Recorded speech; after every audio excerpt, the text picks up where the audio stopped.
초대해주신 대륙횡단을 해주신 코인 관계자 여러분 너무나 감사드립니다. 그리고 이렇게 황금 같은 주말을 반납하시고 이 자리를 빛내주고 계시는 여러분들께 진심으로 감사의 말씀을 먼저 전합니다. 오늘 저는 예술가에게서 배우는 리더의 인문학적 소양이라는 주제를 가지고 강의를 하도록 하겠습니다.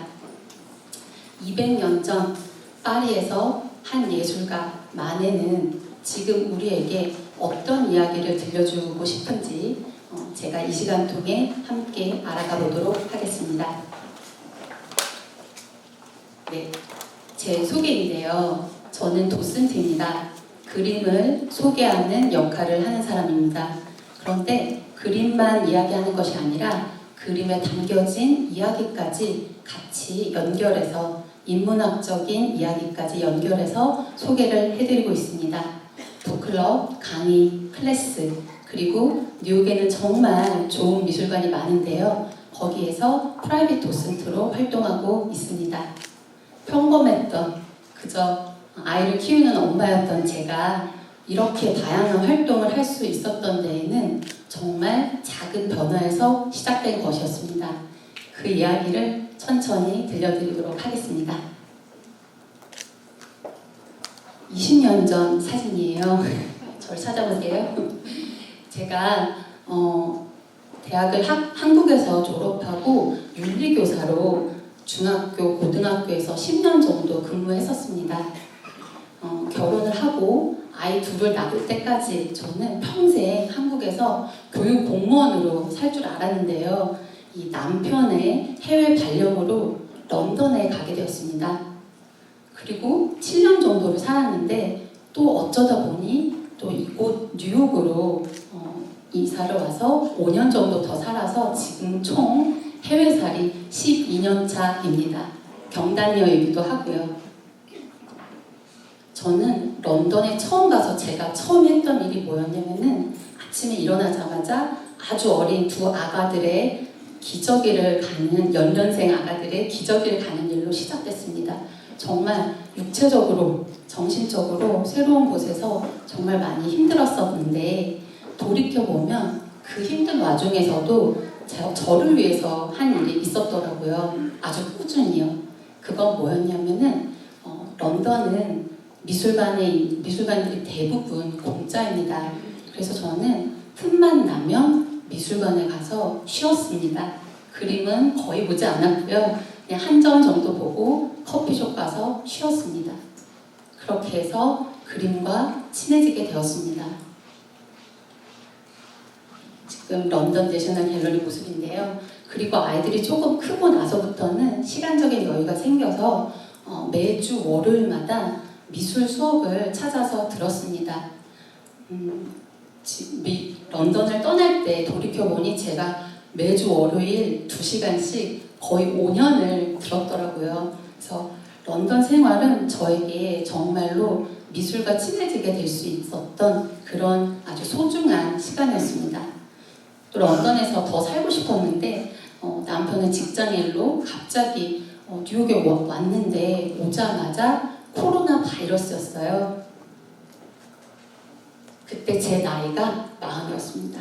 지금 여기 계신 분들 아직 40 안 되신 분들도 있고 지금 40을 경험하고 계시는 분들도 있으신데 저는 이때 정말 어른 사춘기를 아주 심하게 알았습니다. 코로나 때 어떠셨나요? 가족들끼리 24시간 붙어있는 거 행복하셨죠? 힘들었어요. 저는 좀 많이 힘들었습니다. 아이들은 아침을 먹고 온라인 학교를 가고 또 남편은 2층으로 홈오피스로 출근을 하고 저는 사실 갈 데가 없더라고요. 그래서 많이 고민을 하다가 나는 이 미국 땅에서 내 직업도 없고 나는 나로서 아내도 아니고 엄마도 아니고 나로서 어떻게 살아야 되지? 정말 많이 고민했던 시기였습니다. 그래서 제가 트렌드 책을 찾아서 읽었어요. 그랬더니 거기에 이런 말이 나오는 거예요. 앞으로 4차 산업혁명 시대에는 온라인 세상에 집을 지어야 된다라는 겁니다. 그래서 사실 저는 온라인 세상을 너무나 싫어했고 거기서 저 자신을 드러내는 것이 좀 익숙지가 않았었는데도 불구하고 처음으로 인스타그램에 가입했습니다.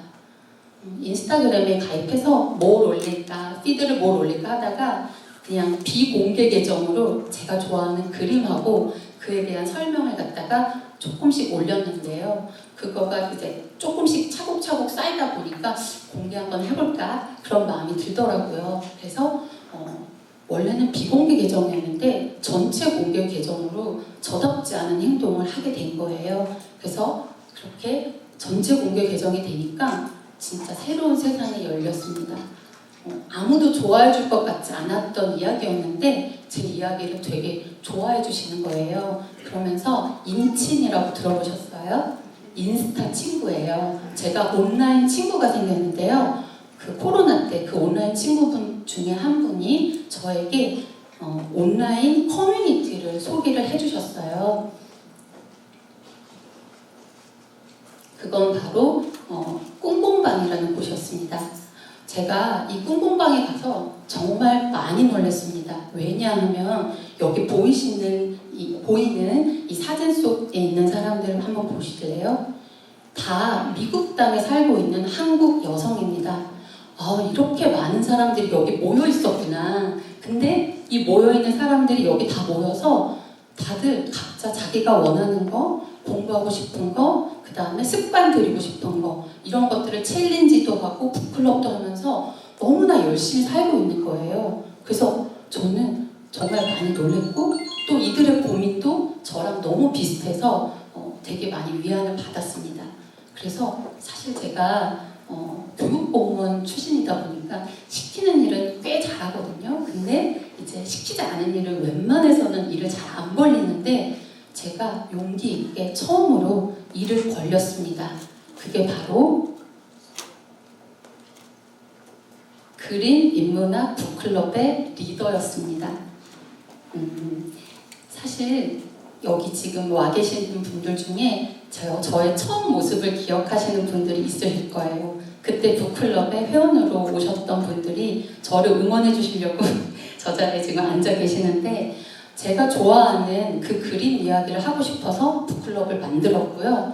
제가 전공했던 인문학하고 콜라보로 만들어서 북클럽을 열심히 정말 진심을 다해 이끌었습니다.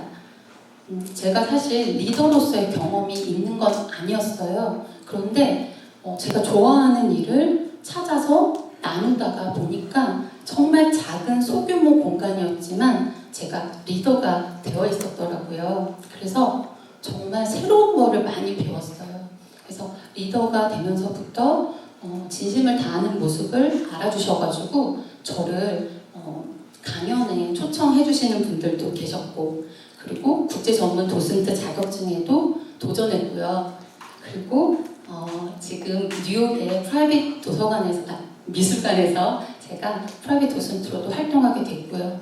그리고 작년 한 해 이런 그림 인문학 관련된 제 이야기로 책을 썼는데요. 그것이 이제 올 여름에 출간될 예정입니다.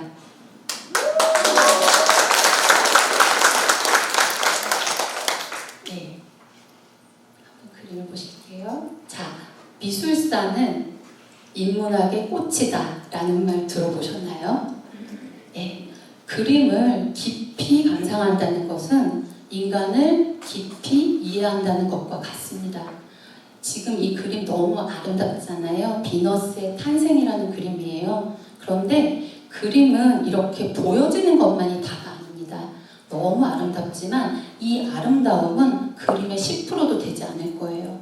그림에는 그 그림이 가지고 있는 이야기가 너무도 많습니다. 그 이야기는 화가의 인생도 있고요.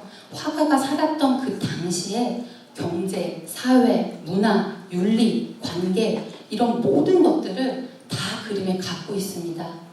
그러다 보니까 사실 그림 공부는 조금 해야 훨씬 더 재미있거든요. 그래서 제가 그림 문학 도슨트를 하고 있는 것 같습니다. 네, 그래서 이 그림 한 점을 놓고 끝없이 펼쳐진 이런 과거의 세계가 정말 저를 너무나 설레게 했고 그랬기 때문에 이제 화가들은 사실 저에게 옛날 과거의 사람이 아니라 저에게 인생 멘토가 되기도 했습니다. 그림 한 점 보실게요. 인상주의 그림이라고 혹시 들어보셨나요? 계속 감상하고 싶으시죠?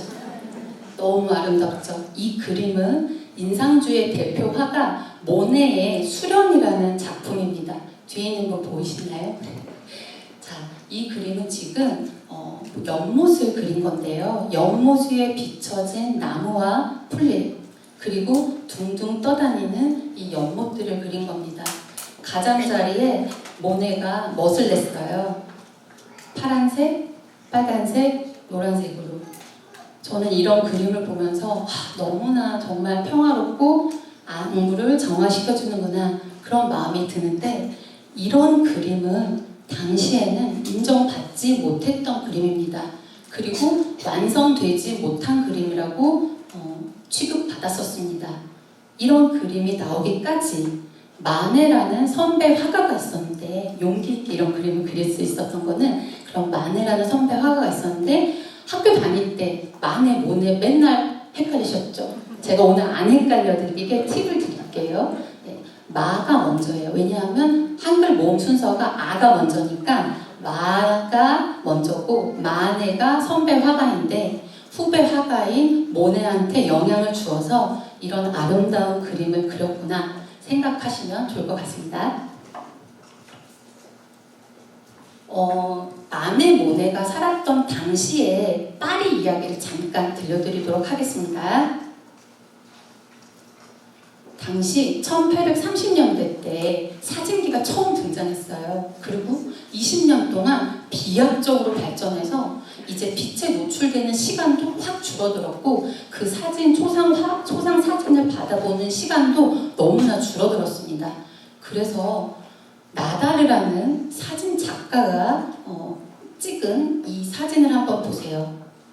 이 사진을 보는 순간 이제까지 초상화를 주문했던 사람들은 어디로 갔을까요? 네, 나다르라가 찍은 이 여인은 당시에 파리를 주름잡던 여배우 사라 베르나르의 사진입니다. 이 사진을 보는 순간 정말 반할 수밖에 없을 정도로 아름답잖아요. 예술 사진이 등장했던 시기였습니다. 그러면 이럴 때 정말 초상 화가를 그리는 사람들은 정말 많이 큰 위협을 느꼈을 것 같잖아요. 그렇죠? 그래서 이런 말이 나왔습니다. 폴 들라루슈는 화가예요. 화가인데 이렇게 말했어요. 이제부터 회화의 역사는 끝났다. 그럼 앞으로 화가들은 뭘 해야 될까요? 어떻게, 무엇을 그려야 할까요? 아니면 그냥 붓을 꺾어야 할까요? 예, 이 이야기를 제가 해보도록 하겠습니다. 지금 우리가 2024년 AI 시대를 살아가고 있는 우리의 모습과 1850년대 파리의 화가들이 고민했던 모습이 별로 다르지 않습니다. 기계 문명 앞에서 우리도 사실 지금 AI가 나와서 챗 GPT를 활용하고 있어서 정말 편리하잖아요. 그런데 이 챗 GPT가 발달할수록 어쩌면 이 챗 GPT, 이런 인공지능 AI가 우리의 일감들을 가져갈 수 있겠구나. 그러면 노동에 좋은 말이 올 수도 있겠구나. 이런 어떤 불안감에 휩싸이곤 하는데요. 과연 그렇다면 이때 1850년대 때 파리 화가들은 이 위기를 어떻게 극복했는지 아니면 정말 포기를 했었는지 이런 이야기를 같이 함께 보면서 우리도 그 힌트를 얻고자 합니다. 갑자기 카페 좋아하시죠? 한국만큼 카페가 많은 데가 없는 것 같아요. 제 생각에는 카페가 많은 이유가 사람을 만나는 걸 좋아해서 카페가 많은 것 같아요. 예, 카페는 프랑스 살롱 문화가 대중화돼서 생긴 문화입니다. 그래서 정말 이 카페는 어떤 곳이냐면은 당시에 싼 값에 식사를 해결하고 많은 사람들이 모여서 이야기를 나누는 공간이었습니다. 왼쪽에 있는 사진은 카페 당시의 사진이고요. 오른쪽에 있는 탄화 그림은 마네가 그린 카페 게르부아라는 아주 유명한 카페의 그림인데요. 사람들이 모여서 지금 뭔가를 하고 있는 것 같죠? 네. 지금 파리에 많은 분들이 가보셨을 텐데 몽마르트 주변에 바티뇰이라는 지역이 있거든요. 근데 그 바티뇰이라는 지역은 당시 파리 젊은 화가들이 모여 살았던 곳입니다. 그럼 그들은 이곳에 모여가지고 뭘 했을까요? 낮에는 일단 그림을 열심히 그렸고요. 저녁에는 같이 모여서 자신들의 미래를 고민했습니다. 어떻게 그려야 할까? 무엇을 그려야 할까? 그러면서 그들은 카페만 간 것이 아니라 바티뇰에 있는 선배 화가였던 마네의 집에도 매주 목요일 방문했습니다. 지금 이 그림은 오르세 미술관에 있는 앙리팡댕 라투르라는 사람의 바티뇰 화실이라는 그림인데요. 우리가 인상주의 그림을 이야기할 때 아주 기념비적인 그림이라고 할 수 있습니다. 가운데에 앉아있는 사람이 한번 보실까요? 여기 요 사람이 바로 마네입니다. 손에 붓을 들고 초상화를 그리려고 하는 것 같아요. 그리고 뒤에 있는 사람들은 당시 예술인, 화가 또는 문인들이었습니다. 유명한 사람으로는 여기 보이는 요 액자 앞에 요 사람 르누아르입니다. 그리고 오른쪽 요 사람 아까 저희 안구정화 시켜줬던 바로 모네입니다. 자, 이들은 지금 뭔가 마네로부터 배우려고 하는 것 같잖아요. 네, 마네에 대해서 잠깐 이야기해 보도록 하겠습니다. 마네는 우리가 보통 근대 미술의 선구자라고도 하고 인상주의 아버지라고도 합니다. 이제 마네는 사실 그때 당시에 사회적 흐름을 굉장히 잘 읽었던 것 같아요. 그래서 지금 전통적인 그림을 그려서는 절대로 사진계하고는 경쟁이 안 되겠구나 라는 판단을 했기 때문에 새로움을 시도했었습니다. 그래서 당시에 이런 아카데믹 전통의 화법을 거부하고 이제 새로움을 추구하려는 젊은 화가들에게 있어서 마네는 그야말로 정신적 지주였습니다.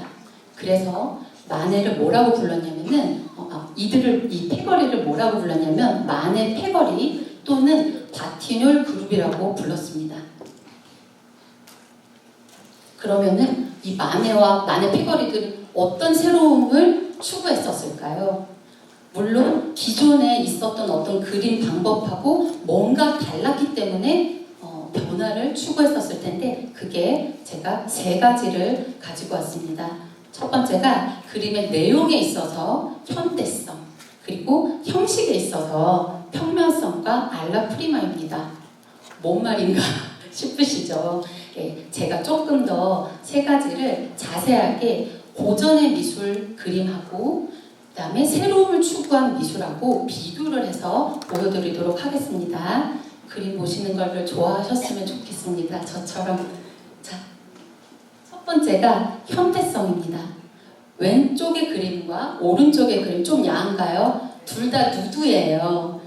둘 다 누드화인데 1865년에 국가 주최의 파리 살롱전에서 왼쪽은 대상입니다. 그리고 오른쪽은 떨어졌어요. 똑 떨어졌어요. 그래서 그때 당시 나폴레옹 3세가 이 떨어진 그림들만 모아서 전시회를 한번 열어줘 해가지고 낙선전을 열어줬거든요. 근데 그 낙선전 열어준 곳에서 이 마네의 그림은 정말 맹비난을 받았습니다. 왼쪽의 그림은 살롱전 대상이고 오른쪽의 그림은 비난의 대상이었습니다. 차이점이 무엇이었을까요? 추측해보세요. 남자가 옷을 안 입어서요? 제가 좀 당황했습니다. 네. 자, 왼쪽의 그림은 어떤 장치를 했기 때문에 예술이었습니다. 그 장치가 무엇이냐 하면은 바로 과거의 장치였습니다. 당시에 그림은 수준 높은 그림은 예술이라 하면 역사, 신화, 성경 이런 과거의 그림들을 그려서 교훈을 주는 그림이 수준 높은 그림이었습니다. 그런데 그렇기 때문에 이 그림은 같은 경우에 이 여인의 머리 스타일 한번 보실래요? 그리스 여신 스타일입니다. 그리고 이 여인 뒤로 보이는 바다는 그리스 지중해입니다. 그리고 남성의 머리에 잘 보시면 월계수 잎을 쓰고 있습니다. 보이시죠? 네, 그랬기 때문에 과거에 장치를 했기 때문에 이런 고전의 장치를 한 의미 있는 교훈적인 그림이구나 라고 생각했기 때문에 이 그림은 예술이었고 대상이었습니다. 그런데 오른쪽에 있는 이 그림은 당시 파리를 살아갔던 그 시절의 사람들의 모습 그대로입니다. 특히나 오른쪽 2명 남자는 옷을 입고 있고 여자는 옷을 벗고 있어요. 그런데 이 남자들의 옷차림새를 봤더니 고위 지식인층의 옷차림새입니다. 특히 이 남자의 모자, 요거 보이시죠? 이거는 당시 대학생들 모자라고 합니다. 네, 그러면 현재 지금 있는 사람들을 그리는 게 지금은 아무렇지도 않지만 당시에는 그 현대 사람들을 그리는 게 굉장히 획기적이었는데 문제는 뭐였냐면 바로 이 여인입니다. 이 여인은 빅토린 메랑이라고 하는 실제 존재하는 고급 매춘부였습니다. 지식인들이 매춘부를 데리고 풀숲으로 들어가서 고급 향락적인 소풍을 즐기고 있는 모습입니다. 그렇기 때문에 이 그림을 보았던 그때 당시에 고위급 자제분들, 지식인들이 전시회 가서 이 그림을 보고 나랑 같이 잠자리를 했던 그 여인인가 했었을 수도 있습니다. 그랬기 때문에 그리고 이 여인이 똑바로 우리를 쳐다보고 있잖아요. 원래 누드는 시선이 살짝 45도 떨어져야 됩니다. 그런데 지금 정정당당하게 우리를 쳐다보고 있는 이 모습이 너무나 충격적이었고 맹렬히 비난받았던 일이었습니다. 그래서 이 그림은 정말 당시에 젊은 화가들로부터 아주 찬양받았던 그림이고 당시에 아카데미 화풍으로부터는 멸시를 받았던 그림입니다. 마네는 몰랐을까요? 이 그림이 욕을 먹으리라는 것을 몰랐을까요? 알았습니다. 알았지만 변해야 된다고 생각했기 때문에 용기 있게 그림을 그렸는데요. 그에게 힘을 실어준 친구가 있었습니다. 친구이자 미술평론가이자 시인이었던 보들레르라는 사람입니다. 보들레르라는 사람의 예술 철학은 뭐였냐면 예술은 지금 여기를 담아내야 된다라는 것이었습니다. 과거의 영웅, 역사 속 영웅, 신화 속 영웅, 성경 속 영웅 아니고 지금 여기를 살아가고 있는 우리 시대의 영웅을 그려야 된다는 것이 마네 그림의 핵심이었습니다. 그랬기 때문에 마네 패거리들의 그림은 그때 당시 그들이 살았던 파리의 모습들을 이렇게 담아내고 우리에게 전달하고 있는 것입니다. 파리에서 가면 무도회, 발레, 가족 나들이, 친구들과의 점심 식사, 카페 모습, 비 오는 날. 너무나 평범하잖아요. 정말 이게 큰 교훈은 아니에요. 아니지만 그때 당시 우리 시대를 직면하고 응시했다라는 면에 있어서 아주 큰 변화였습니다. 그림의 내용적인 큰 변화가 일어난 거예요. 그리고 기법적으로도 굉장히 큰 변화를 일으켰는데 그 두 번째가 평면성입니다. 그럼 그전에는 평면적이지 않았나? 그림에서 절대 법칙이라고 할 수 있는 원근법이라는 게 있는데 그 원근법은 원래는 캔버스는 평평하지만 그 평평한 캔버스에다가 공간감을 부여하는 것이 서양 미술의 가장 큰 특징입니다. 400년이 넘었던 그런 법칙을 갖다가 마네는 깨고 왼쪽에 있는 그림은 전통적인 그림이에요. 사진과도 같은 앵그르라는 고전의 대가가 그린 그림이고요. 오른쪽은 자기 자신을 그린 마네의 그림입니다. 그런 전통을 깨고 원근법의 전통을 깨고 정말 일부러 평평하게 이런 그림을 그린 겁니다. 단순화시켜서. 그러면 이런 그림을 보고 고전의 그림을 그렸던 사람들은 뭐라 그랬겠어요? 뭐야 이거 그림 하나 못 배운 사람이 그렸네? 라고 했겠죠. 마네는 알았습니다. 그리고 마네는 그림을 굉장히 잘 그렸습니다. 그렇지만 일부러 이렇게 평평한 그림을 그렸었는데 마네가 이렇게 평평한 그림을 그렸었던 용기는 어디서 나왔었냐면 다른 것을 보고 그렸습니다. 그게 뭐였냐면 우키요에라는 일본 채색 목판화입니다. 우리 눈에는 별로 이상할 게 없잖아요. 우리는 동양 사람이고 한국 그림도 평평한 원근법이 지켜지지 않는 원근법을 사용하지 않는 그림들이 많기 때문에 이런 평평한 그림이 저희 눈에는 굉장히 익숙하지만 서양 사람들 눈에는 이게 너무나 큰 충격이었습니다. 그래서 그 당시에 파리에 이런 우키요의 그림들이 그림 조각들이 막 이렇게 날아다니니까 그거를 벽에다가 붙여놓고 화가들이 일부러 평평하게 그리는 연습을 했을 정도입니다. 그래서 마네가 혁신적으로 그림 못 배웠네 라는 이야기를 들을지언정 일부러 새로운 것을 시도를 한 겁니다. 하나의 예를 더 들어보면 왼쪽, 오늘 조금 야한데요. 그죠? 왼쪽의 그림은 티치아노의 우르비노의 비너스라는 그림이고요. 전통적인 그림이죠. 그리고 오른쪽의 그림은 그 유명한 마네의 올렘피아라는 그림입니다. 왼쪽의 그림을 본따서 똑같은 구도로 그린 마네의 그림은 뭐가 다른지 한번 느껴보세요. 티치아노 그림은 앞에 있는 사람은 크게 그렸고 뒤에 있는 사람은 작게 그렸습니다. 그리고 뒤에 있는 사람 뒤로 창문을 둬가지고 풍경을 넣었잖아요. 그래서 이 비너스의 방으로 우리가 초대된 듯한 느낌을 줍니다. 그쵸? 그런데 일부러 마네는 똑같은 구도를 취했지만 마치 종이 인형을 잘라가지고 캔버스에다 갖다 붙인 것처럼 공간감이 전혀 없습니다.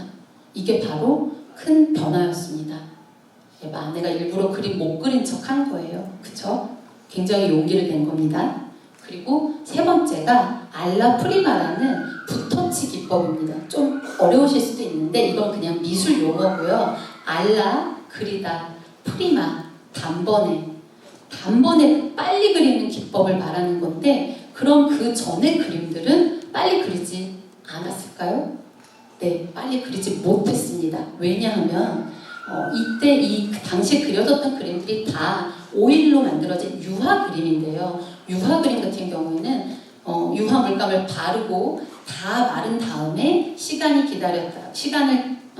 지난 다음에 다 마르길 기다렸다가 그 위에 또 바르고 그 위에 또 바르고 그 위에 또 발라서 정말 오랫동안 아주 정밀하게 그린 그림입니다. 그래서 왼쪽에 있는 이 하얀 개, 조지 스톱스가 그린 이 개는 전통적인 그림으로 그려진 거거든요. 요런 거 한번 보실까요? 요런 거, 요거. 강아지 다리 보시면 근육 보시나요? 네, 마치 사진과도 같이 그려진 전통 기법의 그림입니다. 그런데 당시에 사진기가 나왔다 그랬잖아요. 그러니까 이런 그림을 몇 개월에 걸쳐서 아무리 잘 그려봤자 사진보다도 못한 그림이었겠죠. 그러니까 마네는 그런 그림은 안 돼. 그러면 화가만이 가지고 있는, 인간만이 가지고 있는 썸띵을 그림에다가 나타내야 돼 라고 생각했습니다. 그게 뭘까? 그게 바로 화가가 이 순간 보는 생생함을 그리는 게 바로 마네가 추구했던 것입니다. 그러니까 마네는 굉장히 다른 사람들의 영향을 많이 받고 받아들여요. 그때 이 알라 프리마의 영향을 받았던 화가는 200년 전 앞섰던 스페인의 화가 벨라스케스라는 화가가 있는데 그 화가의 붓터치 기법을 보고 영감을 받아서 나도 한번 이렇게 그려봐야겠다. 물론 이렇게 꼼꼼한 그림은 아니지만 이 털복숭이 강아지 그림을 한번 보실까요? 붓터치가 보이잖아요. 이렇게 붓터치가 나갔네? 라는 게 보였다는 것은 당시 사람들의 눈에는 완성이 아직 안 됐네? 덜 그렸네? 이런 그림이었는데 이런 그림을 약간 멀리 떨어져서 보니까 가까이서는 대충이었는 줄 알았는데 멀리서 보니까 막 털이 복슬복슬한 것이 너무 생생한 거예요.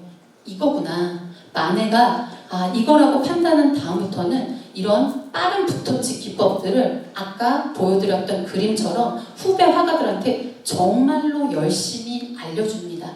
이 기법을. 왜냐하면 사진기로는 이 기법을 담아낼 수가 없으니까. 그쵸? 그래서 이 마네의 제자, 마네의 후배였던 이 모네의 그림을 한번 보시겠습니다. 모네가 자신의 아내였던 까미유가 양산을 들고 햇빛이 비치는 날 바람이 흩날리는 풀밭 위에서 자신이 보았던 아내의 그 생생한 그 모습 그대로를 빠른 붓터치로 담아냈습니다. 그리고 오른쪽에 있는 이 모네는 인상 해돋이라는 그림인데요. 해가 뜰 때 뿌연 안개 속 바다 위를 마네가 보는 그 생생한 눈으로 지금까지 우리에게 이렇게 전달하고 있습니다. 만약에 이런 그림들을 정밀하고 꼼꼼하고 오랫동안 붓터치 없이 그렸다면 그림이 정말 많이 달랐을 것입니다. 제가 3가지 말씀드렸는데 생각나시나요? 너무 제가 다다닥 말씀드렸나요? 지금 이 그림 어디 있는지 아시나요? 어디게요? 맞습니다. 뉴욕에 오셔야 될 이유 중에 하나가 바로 뉴욕 현대미술관, 모마 미술관인데요. 그 모마 미술관에서 효자 상품 빈센트 반 고흐의 별이 빛나는 밤입니다. 이런 그림이 우리에게 오기까지 그냥 온 것이 아니라 정말 화가들이 치열하게 고민했던 흔적입니다. 마네가 우리 마네 패거리들에게 알려주었던 첫 번째, 지금 여기를 그리고 있습니까? 두 번째, 평면적인 것을 시도했습니까? 세 번째, 짧은 붓터치 보이십니까? 이런 3가지의 방법들은 다 새로운 거였어요. 새로운 시도였는데 용기 있게 변화해보고 싶은 마음으로 시도를 해본 것이었습니다. 너무 아름답습니다. 자신들을 위협했던 카메라 앞에선 마네의 모습입니다. 마네는 시대를 읽을 줄 알았고 외면하지 않았고 응시했습니다. 그래서 마네는 그것들을 아낌없이 자기가 알고 있는 아이디어 그리고 그림의 내용 그런 모든 것들을 후배 화가들에게 정말로 아낌없이 다 나누어 주었습니다. 나누어 주는 리더였습니다.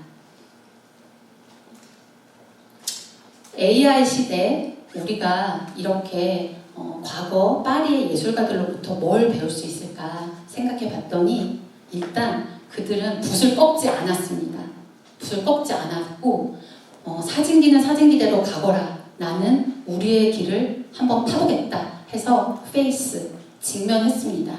그런데 그렇게 직면한 다음에 혼자서 고립돼서 그림만 그린 게 아니라 커뮤니티를 이루었습니다. 카페에 모여서 마네의 화실에 모여서 커뮤니티를 이루어서 그곳에서 같이 고민하고 같이 배우고 같이 나누었습니다.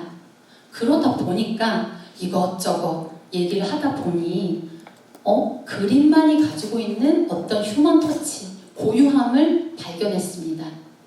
그쵸? 그래서 AI 시대 우리도 정말 배울 거 많다고 너무 힘들어하지 마시고 일단 우리 시대를 정말 어여삐 직면하셨으면 좋겠습니다. 저는 정말로 디지털이 느린 사람이지만 조금씩 나아지고 있는데요. 이런 직면하면서 중요한 것은 이렇게 배우려는 사람들이 있는 공간으로 들어가셔서 커뮤니티 안에 계시면 참 안전합니다. 왜냐하면 그 사람들은 뭔가라도 나누어주기 때문입니다. 그게 인간의 본능이기 때문에. 그래서 그렇게 나도 한번 나누어 볼까? 라는 생각을 하셨으면 좋겠습니다. 그렇게 어떤 공간에서 커뮤니티 안에서 내 걸 나누잖아요. 그러면 정말 리더가 되는 겁니다.